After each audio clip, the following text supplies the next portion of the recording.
Welcome to SK maths tutorial. நம்ம கிளாஸில் வந்து காஸ் 3 பாயிண்ட் ஃபார்முலாங்கிற டாபிக் தான் பார்க்க போகிறோம். நியூமெரிக்கல் மெத்தட் சப்ஜெக்ட்லேருந்து ரொம்ப இம்பார்ட்டண்டான டாபிக். இதுலேருந்து வந்து கண்டிப்பாக ஒரு சம் வரும். வாங்க எப்படின்னு சொல்லிட்டு பார்க்கலாம். காஸ் 2 பாயிண்ட் ஃபார்முலான்னு சொல்லிட்டு போன கிளாஸில் ஒரு 3 ப்ராப்ளம் நடத்திருக்காங்க பாருங்கள். அதே சேம் ப்ரொசீஜர் தான் காஸ் 3 பாயிண்ட் ஃபார்முலா. இதில் ஃபார்முலா மட்டும்தான் கொஞ்சம் சேஞ்ச் ஆகும். அதையும் வந்து எப்படின்னு பார்த்துட்டிங்கன்னா ரொம்ப ஈஸியாக இருக்கும். இதில் ஒரு சில இது வந்து வேல்யூ வந்து நம்ம கொஞ்சம் மனப்பாடம் பண்ணிக்கிற மாதிரி தான் இருக்கும். ஏன்னா அது வந்து ப்ரூஃப் பண்ணியிருப்பாங்க ஆல்ரெடி. அதனால் ஒரு சில இது நம்ம வந்து மனப்பாடம் பண்ணி தான் ஆகணும், வேறு வழியே இல்லை. அதை நான் என்னென்னு சொல்லிட்டு சொல்கிறேன். இப்போ காஸ் 3 பாயிண்ட் ஃபார்முலான்னு சொல்லிட்டு சேம் தான். காஸ் 2 பாயிண்ட் ஃபார்முலாவில் என்ன ப்ராப்ளம் கொடுப்பாங்களோ சேம் அதே ப்ராப்ளம் தான். 3 பாயிண்ட் மட்டும் சொல்லியிருப்பாங்க. இப்போ வந்து அதே தான். நமக்கு வந்து லிமிட் வந்து ஏதாவது ஒரு ஏபின்னு சொல்லி கொடுத்துருப்பாங்க. அதாவது இன்டெக்ரல் 2 4 1 4 2 4 இந்தமாரி ஏதாவது கொடுத்துருப்பாங்க. அதாவது இன்டெக்ரல் -1 to +1 இந்தமாரி கொடுத்துருந்தா மட்டும் தான் நம்ம டேரெக்டாக சப்ஸ்டிட் பண்ணணும். இந்தமாரி -1 to +1 கொடுக்காம நமக்கு வந்து வேறு வேல்யூ எது கொடுத்தாலும் அது வந்து ஏன்னு சொல்லி எடுத்துக்கணும். இது வந்து பின்னு சொல்லி தான் எடுத்துப்போம். ஓகேங்களா? இப்போ நமக்கு வந்து ஃபங்க்ஷன் எப்படி கொடுத்துருப்பாங்கன்னா எக்ஸ் டிஎக்ஸ்ன்னு சொல்லி கொடுத்துருப்பாங்க. இதை நம்ம வந்து என்ன பண்ணணும்னா நம்ம வந்து f(t) டிடின்னு சொல்லி மாற்றணும். அதாவது எக்ஸ் வேரியபிளை வந்து நம்ம வந்து டீன்னு சொல்லி சேஞ்ச் பண்ணணும். ஏன்னா ஃபார்முலாலாம் வந்து டீயில் தான் இருக்கும், f(t). ஸோ அதனால் நம்ம வந்து டீன்னு சொல்லி சேஞ்ச் பண்ணிவிட்டு இந்த இன்டர்வல் -1 to +1 f(t) dt அதிலேருந்து நம்ம வந்து f(t) என்னன்னு சொல்லி கண்டுபிடிக்கணும். கண்டுபிடிச்சி நம்ம வந்து சப்ஸ்டிட் பண்ணணும். இப்போ காஸ் 3 பாயிண்ட் ஃபார்முலாவுக்கு வந்து ஃபார்முலா என்னென்னு பார்த்தீங்கன்னா i -1 to +1 f(t) dt. இந்த ஃபார்முட்டு நமக்கு வந்து கொண்டு வந்துட்டு அதோட ஃபார்முலா வந்து பார்த்திங்கன்னா a1 f(t1) plus a2 f(t2) plus a3 f(t3). இதான் வந்து ஃபார்முலா. காஸ் 3 பாயிண்ட் ஃபார்முலாவுக்கு வந்து இதான் வந்து ஃபார்முலா. இப்போ நமக்கு இந்த a1 a2 a3 இதெல்லாம் வேல்யூ வந்து நமக்கு வந்து கான்ஸ்டண்ட்டாக மனப்பாடம் பண்ணி தான் ஆகணும். அதே போல் t1 t2 t3 இது வந்து வேல்யூ வந்துருக்கு. இதையும் வந்து நீங்கள் வந்து மனப்பாடம் பண்ணிக்கணும்.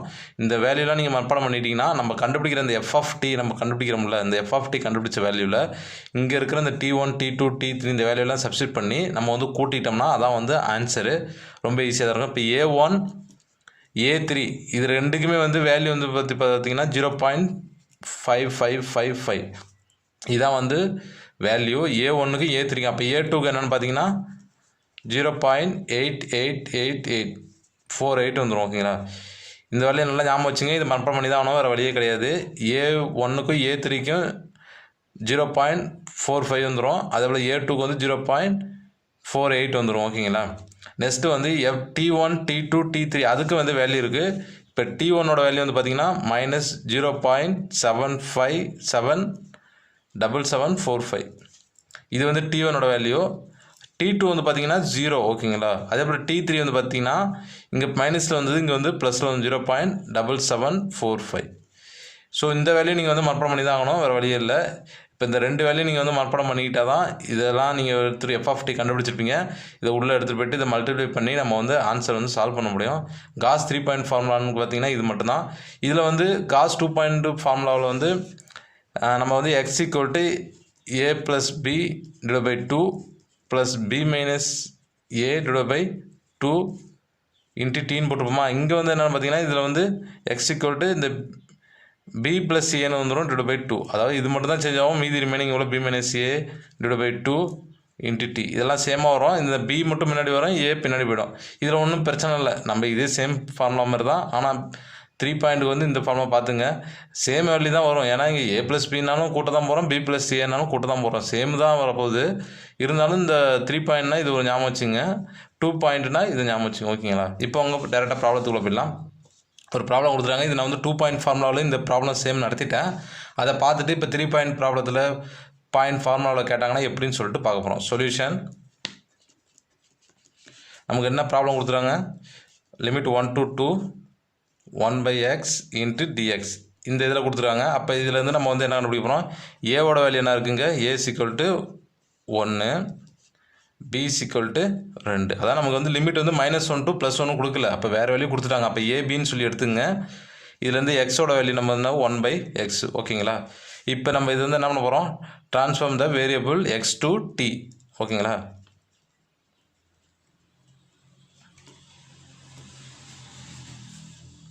வேரியபிள் x to tக்கு நம்ம வந்து சேஞ்ச் பண்ண போகிறோம். ஓகேங்களா? இப்போ tக்கு சேஞ்ச் பண்ணால் ஃபார்முலானா x = b + a / 2 plus b minus a divide by 2 into t இதான் ஃபார்முலா. அப்போ பியோட வேல்யூ நமக்கு தெரியும் 2 + 1 divide by 2 plus 2 minus 1 divide by 2 into t. அப்போ கூட்டினா 3/2 ப்ளஸ் 1/2 இன்ட்டு டீன்னு வந்துடுமா? அதான் இந்த டி இங்கே போட்டுங்க டி. இப்போ இதுலேருந்து வந்து 3 + டி டிவைட் பை இது கீழே வந்து சேம் ஆகுதால 2 எடுத்துக்கலாம். இது வந்து எக்ஸு. இப்போ நம்ம என்ன பண்ணுவோம், நமக்கு வந்து எஃப் ஆஃப் டி வேணும். அப்போ வந்து இந்த எக்ஸை வந்து ஒன் டைம் வந்து டிஃப்ரென்ஷியேஷன் பண்ணுவோம் டீயை பொறுத்து. ஓகேங்களா? எக்ஸை வந்து ஒன் டைம் வந்து டீயை பொறுத்து நம்ம வந்து டிஃப்ரென்ஷியேஷன் பண்ண போகிறோம். அப்போ இதை பண்ணோம்னா கான்ஸ்டன்ட் 0 ஆகிடும். அப்போ டீக்கு மட்டும் 1 கிடைக்கும், 1/2 கிடைக்கும். அப்போ இது வந்து என்ன எடுத்துக்கலாம், இந்த டிஎஃப்எக்ஸ் நமக்கு வந்து டிஎக்ஸ் வந்து இந்த டிடிங்க வந்துச்சுன்னா டிடி டிவைட் பை 2 வந்துடும். ஓகேங்களா? அவ்வளோதான். டிஎக்ஸும் கண்டுபிடிச்சிட்டோம், எக்ஸும் கண்டுபிடிச்சிருக்கோம். இப்போ இதை எடுத்துகிட்டு போய்ட்டு நம்ம வந்து லிமிட்டு சேஞ்ச் பண்ணுவோம்ல, அதில் வந்து சேஞ்ச் பண்ணுங்கள். லிமிட் எப்படி சேஞ்ச் பண்ணுவோம்? இப்போ கொடுத்துருக்க ப்ராப்ளம் வந்து நமக்கு என்ன கொடுத்துருக்காங்க, 1 to 2 dx டிவைட் பை எக்ஸ்ன்னு சொல்லியிருக்காங்களா. இப்போ நம்ம இதை வந்து சேஞ்ச் பண்ண போகிறோம். அப்போ -1 to 1 + 1 சேஞ்ச் பண்ணுறப்போ 1 divide by x 1 divide by எக்ஸோட வேல்யூ என்ன இருக்குது நம்ம கண்டுபிடிச்சிடுவோம் 3 + t டிவைட் பை 2 இருக்குங்களா, இன்ட்டு டிஎக்ஸ். டிஎக்ஸோட வேல்யூ என்ன இருக்குது dt டிவைட் பை 2. இப்போ இதை என்ன மினிமைஸ் பண்ணிங்க. அப்போ என்ன -1 + 1 2 மேலே வந்துடுமா? மேலே வந்துச்சுன்னா இந்த 2 கேன்சல் பண்ணிடுவோம். அப்போ நமக்கு வந்து என்ன கிடைக்கும், அது அந்த இடத்துல வேணால் போட்டு கட்டிடுறேன் பார்த்துங்க. -1 to 1 2 divide by 3 + t into dt divide by 2ன்னு வருமா? அப்போ அந்த 2 கேன்சல் பண்ணால் 1 தான் கிடைக்கும். அப்போ நமக்கு வந்து 1 divide by 3 + t into dt. அப்போ இது எந்த ஃபார்மெட்டில் இருக்குது, இது எஃப் ஆஃப் டி இன்ட்டு டிடின்னு இருக்குங்களா. அப்போ இதான் வந்து எஃப் ஆஃப் டி. அப்போ f of t = 1 divide by 3 + t. ஓகேங்களா? இதான் வந்து எஃப் ஆஃப் டி வந்து கண்டுபிடிச்சிட்டோம். எஃப் ஆஃப் டி கண்டுபிடிச்சிட்டோம்னா நம்ம வந்து இந்த ஃபார்முலாவில் எடுத்துகிட்டு போய்ட்டு சப்ஸ்டிட் பண்ண போகிறோம். இந்த ஃபார்முலாவை நாங்கள் வந்து எழுதிடுறேன். Limit -1 to +1 F of T dt = a1 f of t1 plus a2 f of t2 plus a3 f of t3. ஓகேங்களா? இதுதான் ஃபார்முலா. இப்போ நம்ம வந்து என்ன கொடுக்குறோம், இந்த எஃப் ஆஃப் டியில் வந்து நமக்கு வந்து t1 t2 t3யோட வேல்யூ தெரியும். ஒன்று அடுத்து சப்ஸ்டிட் பண்ணுங்கள். அப்போ t1ஓட வேல்யூ என்ன -0.7745ங்களா. அப்போ t2ஓட வேல்யூ வந்து 0 சொல்லிட்டேன்னா, அப்போ t3 வந்து ப்ளஸில் வந்துடும் 0.7745. ஓகேங்களா? இப்போ இதை எடுத்து சப்ஸ்டிட் பண்ணுங்கள். அப்போ எஃப் ஆஃப் t1 இதை கண்டுபிடிங்க. F of t1 = F of t1ஓட வேல்யூ என்ன இருக்குது -0.7745. இதை எடுத்துகிட்டு போய்ட்டு எதில் சப்ஸ்டிட் பண்ணால் எஃப் ஆஃப் டியில் சப்ஸ்டிட் பண்ணுங்கள். அப்போ டி இருக்கிறதுல இந்த வேல்யூ சப்ஸ்டிட் பண்ணுங்கள். 1 டிவைட் பை 3 + t இருக்குங்களா, இங்கே வந்து மைனஸாக சப்ஸ்டிட் பண்ணுறோம் -0.7745.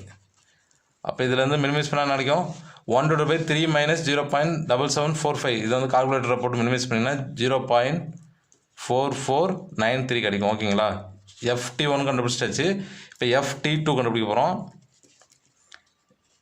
எஃப் ஆஃப் 0 அதாவது டி இருக்கிறது 0 சப்ஸ்டிட் பண்ணுறோம். அப்போ இதில் சப்ஸ்டிட் பண்ணுங்கள் 1 டிவைட் பை 3 + 0ன்னு வருமா. அப்போ 1 டிவைட் பை 3 இதை வந்து மினிமைஸ் பண்ணால் நமக்கு வந்து என்ன ஆன்சர் வந்து 0.33333. ஓகேங்களா? 3 வேல்யூ கிடைக்கும்.